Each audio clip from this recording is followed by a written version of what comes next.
आज हम पढ़ेंगे व्याकरण से क्रिया, पाठ 11। क्रिया, क्रिया का अर्थ होता है काम करना, मतलब वर्क।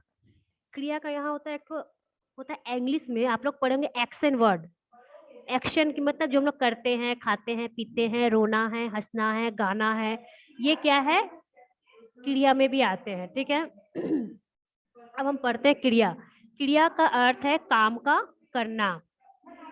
जिस शब्द से किसी कार्य का करना या होना प्रकट हो उसे क्रिया कहते हैं। मतलब जिस शब्द से किसी कार्य का करना या होना प्रकट हो उसे क्रिया कहते हैं। जैसे चलना, बैठना, गाना, सोना, सोचना आदि। ठीक है। नीचे चित्र में देखो, साधु क्या कर तपस्या कर रहा है। तो साधु क्या कर रहा है, तपस्या कर रहा है। कर रहा है ये क्या है, क्रिया है।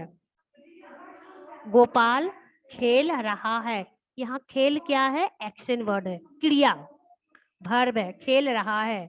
रोहन मिठाई खा रहा है, तो यहाँ खा रहा है क्या है, क्रिया है। पहले वाक्य में तपस्या करने का, दूसरे में खेलने का, तीसरे वाक्य में खाने के कार्य का बोध हो रहा है। करना, खेलना तथा खाना क्रियाएं हैं। क्रियाएं क्या है, क्रिया कौन कौन सा है, करना, खेलना तथा खाना, ये क्या है, क्रिया है। पेंसिल से मार्क करो, धातु किसे कहते हैं। देखिए गुलाब बॉक्स के अंदर जो है, क्रिया का मूल रूप को धातु कहते हैं। धातु का मतलब होता है जैसे हम लोग किसी शब्द में ना जोड़ देते हैं। खा, न आकी मात्रा ना, खाना। करना, कर, न पे आकी मात्रा ना, करना, ये है धातु। ना का प्रयोग ही धातु होता है। क्रिया का मूल रूप धातु कहलाता है। धातु में ना जोड़ने से क्रिया का सामान्य रूप बनता है। जैसे लिख, लिख क्या है, धातु प्लस ना, इसमें ना जोड़ देना ही धातु होता है। ठीक है। तो लिखना। पढ़ प्लस ना, पढ़ना। खा प्लस ना, खाना। पैसे टिक करो, क्रिया के कितने भेद है। तो क्रिया के मुख्य रूप से दो भेद होते हैं। क्रिया के मुख्य रूप से दो भेद होते हैं, सकारात्मक क्रिया और आक्रामक क्रिया। सकारात्मक क्रिया, जिस क्रिया के साथ कर्म की आवश्यकता होती है। क्या सकारात्मक क्रिया किसे कहते हैं, जिस क्रिया के साथ कर्म की आवश्यकता होती है उसे सकारात्मक क्रिया कहते हैं। उदाहरण देखिए, प्रवीण केला खाता है। यहाँ केला क्या है, कर्म है। अगर केला नहीं होता तो प्रवीण खाता है, यहाँ पता नहीं चलता कि प्रवीण क्या खा रहा है। तो यहाँ केला क्या है, कर्म है। 2 नंबर, रीना पत्र लिखती है।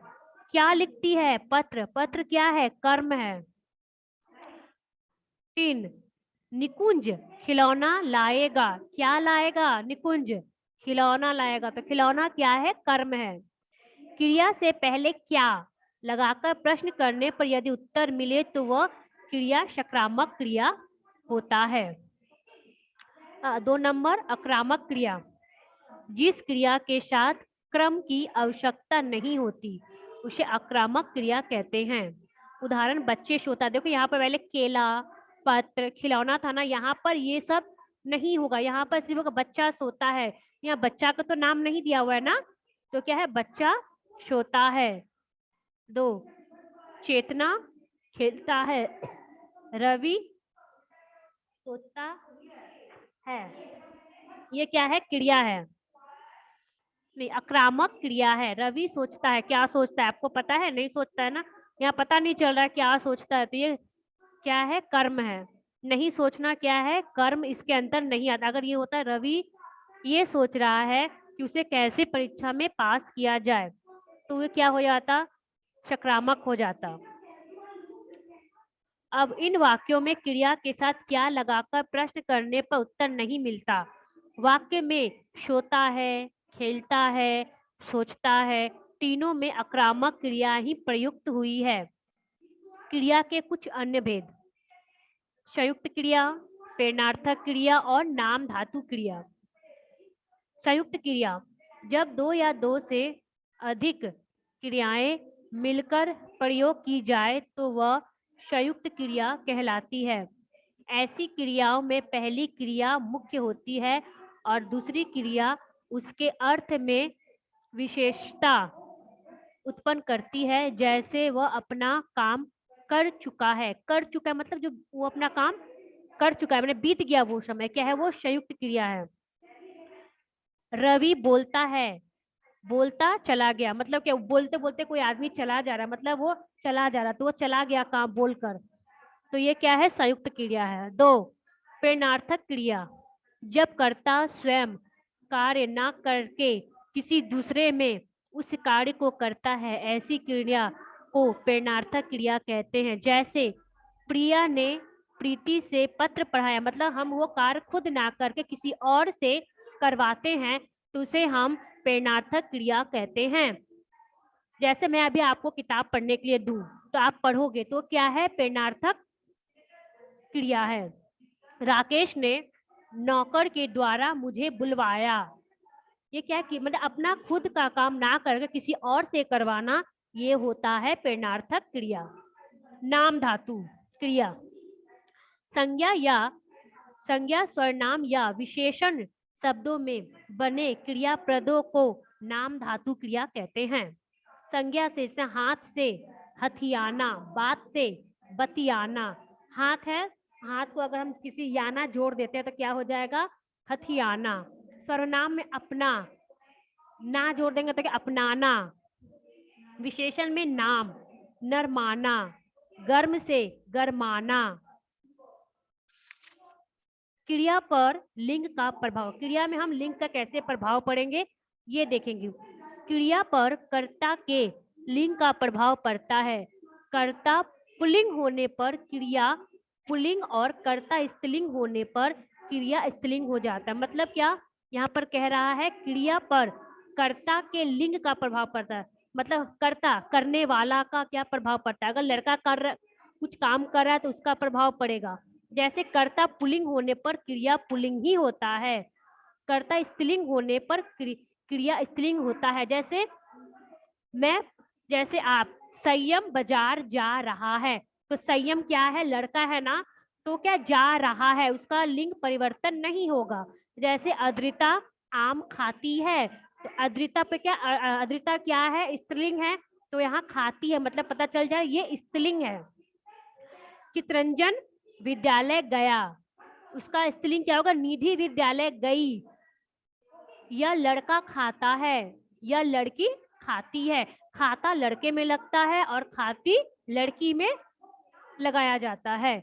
मैं प्रातः जल्दी उठा था, मैं प्रातः जल्दी उठ गई, यहाँ मैं प्रातः जल्दी उठी थी मतलब क्या यहाँ लड़की है स्त्रीलिंग है। आप वह यहाँ आएगा, अब वह यहाँ आएगी। नेक्स्ट दूसरा है क्रिया पर पुरुष का प्रभाव। कर्ता के वचन के अनुसार क्रिया का वचन भी बदल जाता है। कर्ता के एक वचन होने पर क्रिया एक वचन में तथा कर्ता बहुवचन होने पर क्रिया भी बहुवचन में प्रयोग की जाती है। जैसे एक वचन बहुवचन, वो लिखता है, अगर यहाँ बहुत सारे हो गए तो वे लिखते हैं। तू पढ़ता है, तुम पढ़ते हो।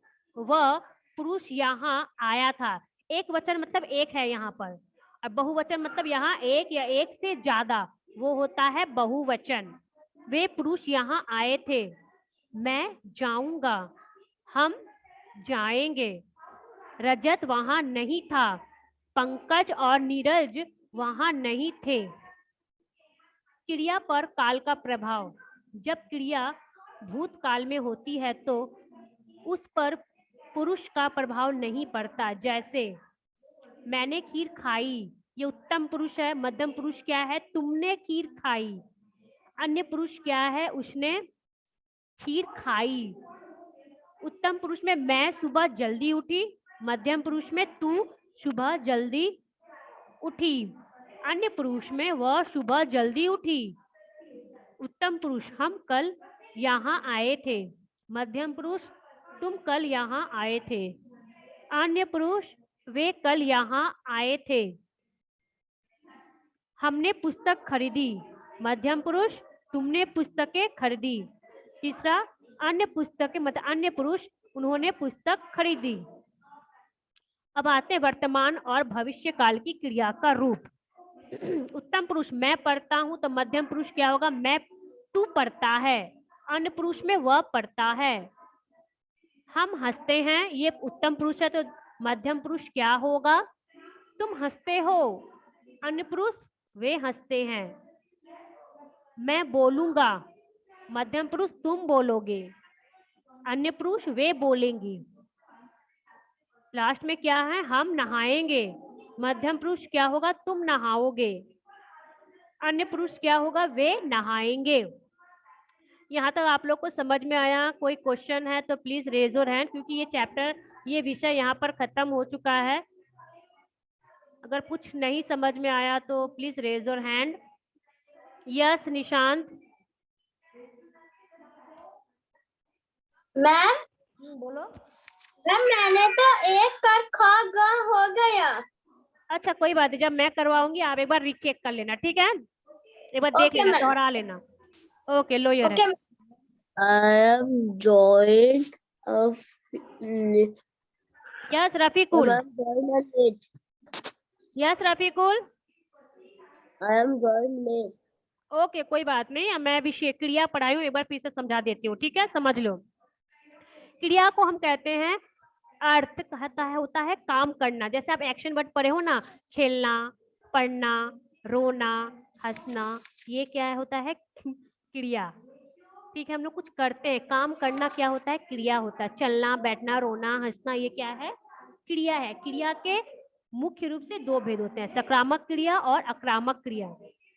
ठीक है, सकारात्मक क्रिया में क्या होता है, कर्म आवश्यकता है। मतलब रोहन गाना गाता है, रोहन क्या कर रहा है, गाना गाता है। गाना हो गया है कर्म। तो जैसे यहाँ प्रवीण केला खाता है, तो केला क्या है, कर्म। दूसरा है आक्रामक क्रिया, जिस क्रिया के साथ क्रम आवश्यकता नहीं होता उसे आक्रामक क्रिया कहते हैं। जैसे बच्चा सोता है, यहाँ बच्चा सोता है, यहाँ पर किसी का नाम नहीं दिया हुआ है, बच्चा सोता है। तीसरा उसके बाद है क्रिया के कुछ अन्य भेद है, संयुक्त क्रिया, प्रेरणार्थक क्रिया और नाम धातु क्रिया। यहाँ पर क्रिया के लिंग के प्रभाव है, क्रिया का पुरुष का प्रभाव, क्रिया का काल का प्रभाव है। ये आप पढ़ोगे, नहीं आएगा तो आप फिर मुझसे पूछ लेना, ठीक है? यहाँ पर आपका विषय खत्म होता है, क्रिया।